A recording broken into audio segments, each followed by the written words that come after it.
നമസ്കാരം. ഞാൻ UKGCയിൽ പഠിക്കുന്ന യാഴ്നിലയുടെ അമ്മയാണ്. ഞാൻ ഈയിടെ ഒരു പുസ്തകം വായിക്കാനിടയായി. നമ്മുടെ ബേപ്പൂർ സുൽത്താൻ എന്നറിയപ്പെടുന്ന വൈക്കം മുഹമ്മദ് ബഷീർ സാറിൻ്റെ ബാല്യകാല സഖി എന്ന ഒരു ചെറിയൊരു നോവലാണ് ഞാൻ വായിച്ചിട്ടുണ്ടായിരുന്നത്. അപ്പോൾ അത് വളരെ ലളിതമായ ഭാഷയിലാണ് വൈക്കം മുഹമ്മദ് ബഷീർ ആ നോവൽ എഴുതിയിട്ടുള്ളത്. നിങ്ങളുടെ കുട്ടികൾക്കൊക്കെ അത് വളരെ ഇഷ്ടമാവും. കാരണം അതിൽ പ്രധാനമായിട്ടും പറയുന്നത് സൗഹൃദത്തെക്കുറിച്ചാണ് പറയുന്നത്. അപ്പോൾ അതിൽ രണ്ട് കഥാപാത്രങ്ങളാണ് ഉള്ളത്, സുഹറയും മജീദും. അപ്പോൾ മജീദും സുഹറയും ആദ്യം കണ്ടുമുട്ടുന്നത് ഒരു 9-10 ഒരു പ്രായത്തിലാണ് കണ്ടുമുട്ടുന്നത്. അവർ ആദ്യം വളരെയധികം ശത്രുത നിറഞ്ഞ രണ്ട് ശത്രുക്കളായിരുന്നു.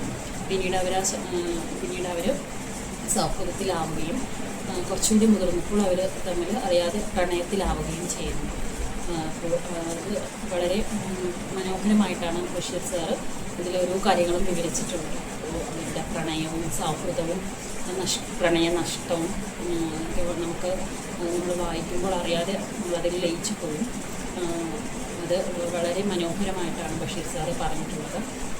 സൗഹൃദത്തിൻ്റെ ആഴവും പ്രണയത്തിൻ്റെ ഭംഗിയും അവരനുഭവിക്കുന്ന വിരഹവേദനയും എല്ലാം നമ്മൾ അറിയാതെ നമ്മളതിൽ ലയിച്ചു പോകുന്നൊരു ചെറിയൊരു നോവലാണ്. നിങ്ങളെല്ലാവരും അത് വായിക്കണം. നിങ്ങൾക്ക് എല്ലാവർക്കും അത് ഒരുപാട് ഇഷ്ടമാവും.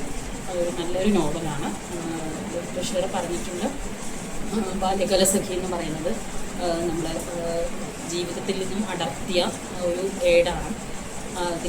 അതിൻ്റെ സൈഡിൽ രക്തം പുരണ്ടിട്ടുണ്ട് എന്ന് അദ്ദേഹം പറഞ്ഞിട്ടുണ്ട്. കാരണം അതിലൊരുപാട് അവരുടെ